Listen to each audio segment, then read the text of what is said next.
These are your NFL power rankings as we get ready for, oh my God, is it week 8? Are we at week 8 already? Because that would mean it's week 8.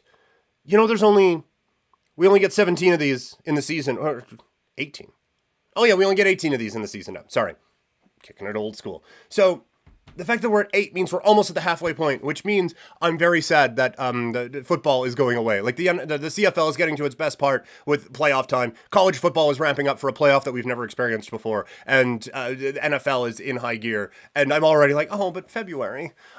So that's how my brain works. Anyway, let's get into the power rankings. Starting at 32 and working all the way up to number 1. Coming in at number 32, they are the Carolina Panthers.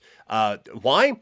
Because they're bad. They just got absolutely annihilated last week by Washington 40-7, even after Jaden Daniels exited the game. Marcus Mariota just did awful things to this Carolina defense, and we are back to this being a very bad football team again. At 31, it is the New England Patriots.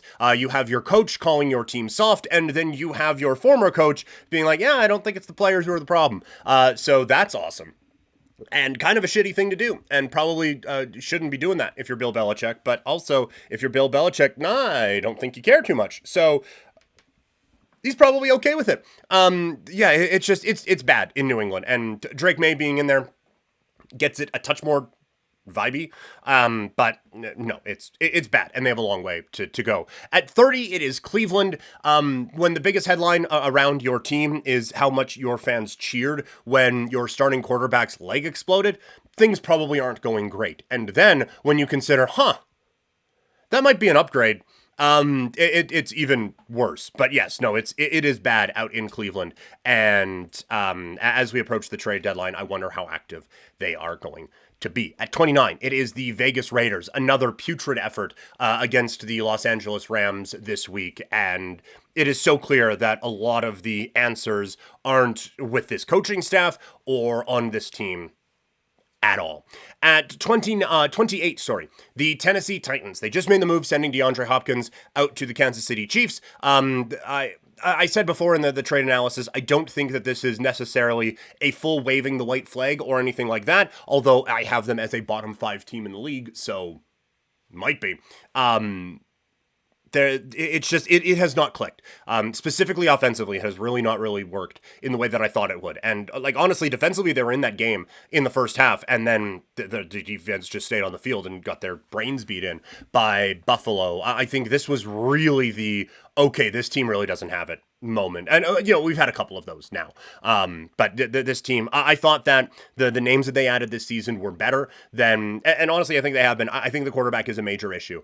And when we look at kind of building that foundation around a young quarterback, I think that they have, to a certain extent, done it. At least they've tried to, that they have brought in. They've used back-to-back first-round picks on offensive linemen. They have brought in a veteran running back to pair with your young running back, who still seems kind of good. You have brought in a couple of interesting wide receiver options anyway, in Hopkins and in Ridley, and that goes along with Burks, who has been hurt, but after you moved A.J. Brown, that was kind of supposed to be the next one, and that one hasn't necessarily checked out, but they have at least, the point I'm trying to make, is they have at least tried to build around this quarterback, and it certainly seems like this quarterback ain't it. And so while I have cautioned against Carolina just using a first overall pick again on a quarterback, if the Tennessee Titans are in a spot where they would be drafting a quarterback, I think they should. Now, obviously these power rankings do not reflect standings, but let's just say for a moment the standings finish as this, with Carolina, New England, Cleveland, Raiders, and Tennessee. New England's not taking another quarterback there. I do think Carolina will, even though I don't think they should. The Raiders, I think, definitely would. I think the Browns probably would as well, to try to offset those quarterback costs there of getting Deshaun Watson the hell away from your team. And so that, I do think, leads to a bit of a tough situation now for Tennessee. Presuming they have the 5th overall pick, that would be the 4th quarterback off of the board in that spot. And just doing some brief looks at this draft, I don't know. Ewers seems pretty legit. Shedeur Sanders, I don't think we're ever going to know, given that situation in Colorado, if he is legit, and then maybe Carson Beck, and so, or Cam Ward. So I guess there are kind of four, but the last two, it's like, well, no. And so it's going to be an interesting spot for the Tennessee Titans, which is why I think if I'm Carolina, I would much rather kind of move down in the draft, get a few assets back, and just kind of follow the model that we helped Chicago do. Let's try to do that instead. But yeah, your bottom five: Carolina, New England, Cleveland, the Raiders, and the Tennessee Titans. At 27, it is Miami. A chance for some aggressive expansion here with Tua Tagovailoa potentially checking back in the lineup this week. But yeah, it's been ugly football for the last little while, and they have just been dreadful. At 26, it is the LA Rams. They got a win against a bad football team, so they don't move up that much. At 25, it is the Jacksonville Jaguars. Congratulations, you got a win against one of the worst teams in the league, but there is still a lot of work left to be done. At 24, it's the Giants. They got just dummied this week by the Philadelphia Eagles, and when you get beat up by a division rival who now have your former best player, that sucks. And that was, like, morally speaking, one of the worst losses of the weekend, because your defense is supposed to be your calling card, and the guy who you used to have just absolutely shred them to pieces. So it is a bit of confirmation that the Giants weren't in a spot that they should have been spending that money on a running back anyway, but B, a confirmation that you didn't necessarily spend the money that you saved on him in the right way, because holy hell, was that too easy for the Eagles on Sunday. At 23, it is the Indianapolis Colts, who continue to exist as just a team right now in the NFL. At 22, it is the Denver Broncos. A big win on Thursday night, and just feeling a little bit more and more legit.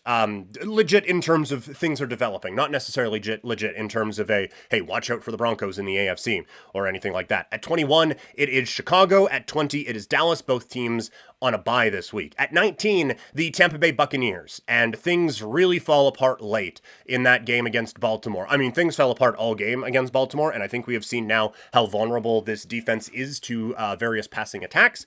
And now they're going to be vulnerable against defenses as well, because Chris Godwin is out for the year with an ankle injury. Why he was playing with a minute to go is beyond me at this point, but they're in a tough spot now because Godwin is out for the season. Evans is out until after their bye, so he's not coming back until week 12. So they are in a very, very difficult spot right now if they are going to try to build off of what was a decent start in the NFC South. At 18, it is the Chargers. That's a tough loss on Monday against the Arizona Cardinals. It's just the offense gets stuck in the mud a little bit, and that's something they're going to correct as things go along. At 17, it's Arizona. I remain unimpressed by the Arizona Cardinals. After I kind of built them up in the preseason a little bit, that was not one of the better calls. At 16, it's New Orleans. They got just pistol whipped on Thursday night against Denver. It sounds like they're getting a little bit healthier, so that keeps me from plummeting them down a little bit. But if we were just going off of a 1 week sample, then yeah, like with the injuries they have, that's legitimately one of the worst teams in football. And so Shahid's gone for the year. If Carr doesn't come back soon, and if Olave doesn't come back soon, this thing spirals out of control very quickly out in New Orleans. At 15, it's Cincinnati. They got a win against Cleveland, not overly impressive. And so this is 2 weeks in a row where someone has beat Cleveland, and the best thing we can say about them is at 14, it is the New York Jets. Another difficult loss for the Jets has them. They were right on the cusp of the top 10. Now they come back into this middle area. At 13, it is Atlanta. They were in the top 10, and they get bullied down by Seattle. Maybe should have been a couple of spots more, but again, this is more a statement on how mid a lot of these teams are in the NFL, that does not necessarily bump them back too far down, given how much of an ass kicking that was at the hands of Seattle. At 12, it is Pittsburgh. Russell Wilson looked good and looked competent in this offense, and that defense continues to be, I think, the best in football, and they gave Aaron Rodgers and co. some real issues and created a lot of interesting talking points out in New York this week. At, where are we at? At 11, the Seattle Seahawks. I am way too quick to buy into the Seattle team. The second things start to look good a little bit, it's like, yeah, there they are. There's the Seattle I got. There's the Seattle that I picked to win the division. There is the Seattle that I think is going to roll on their way to a postseason performance. The defense that was getting healthier, and it's looking good. And that was kind of the key to what I thought this season was going to be, is that the offense I thought would have a little bit more dynamic play calling, and the defense, a few of those talents were going to take steps forward, and we are now finally seeing that on the defensive side for Seattle. At 10 at San Francisco, didn't bump them down too much. Losing Brandon Ayuk for the season does sting, but we have seen Jawan Jennings is a fine replacement. I still think this is a top 10 team in the league. At 9, it's Philadelphia. They get a big win against the Giants, as we discussed before. Still too many things that didn't look overly impressive for me to bump them up too much. At 8, it's Washington. They basically got like a non-conference game thing that they could just kind of throw. Oh yeah, well, we're playing a Div 2 team, so we're just going to go out there and beat them up. That's basically what it was from a college football standpoint, right? So they get a win. They don't move down too much. At 7, it's Houston. I am now officially worried about the Houston Texans. I am officially in a spot where I think that this team, I don't think it's irreparable. I don't think, oh wow, CJ Stroud just actually sucks now. I don't think any of those things. I do think that this is a team that just has taken a slight step back. And now without their number one receiver for the next couple of weeks, still, I think that the offense becomes a little bit more difficult. And I think we're starting to see a few offensive play calling issues there as well. At 6, it is Green Bay, and I am now realizing that I have Green Bay in here twice, but I do know who I missed in there, so it's fine. So I probably didn't need to tell you guys that, but I just need you to know how awesome I am that I picked that on that really quickly. But yeah, for Green Bay, like Jordan Love, I think because of how things turned around last year and how Jordan Love, like we just kind of have this thing set in our minds that Jordan Love's just great. He's just one of the top quarterbacks in the league. Don't worry about it. And it's now, we've had a few bad games now there for Jordan Love, and I picked him up in the Vampire League. Someone dropped him when he got hurt, and I was like, well, look, this is I was rolling Justin Herbert out there, so this is not oh man, Jordan Love is killing the Vampire League team, but he's kind of alternated good week, bad week, good against Minnesota, which is great. That's a good defense. That's tough to do well against there, and then good against Arizona. That not a great defense. But then it's against the Rams, who I still don't view as this high-level defense. He 224 yards, a couple touchdowns, and a pick. And then against Houston, who again, like I think is pretty good. I guess I shouldn't be like, oh well, the Houston Texans. Like no, the Texans have a good defense. But still, 220 yards and 3 touchdowns with a couple of INTs. Like they ain't that good. And so I think that maybe the perception of Jordan Love is a little bit different than what he actually is. And now looking at his schedule the rest of the way, like you got Jacksonville coming up here on Sunday. That is a Jordan Love needs to ball out kind of game. And then you got Detroit, where I think they are certainly vulnerable to passing attacks. They have the bye. Then it is Chicago, tough defense. San Francisco, I still think tough defense. Miami, man, defensively they're playing well. Like they've been in some really low scoring games. So I'll say Miami, good defense. Detroit, you can score on. Seattle should be healthier by then. New Orleans, tough defense. Minnesota, tough defense. So these next couple of games, kind of the last gimmies of the year for Jordan Love to kind of get right on.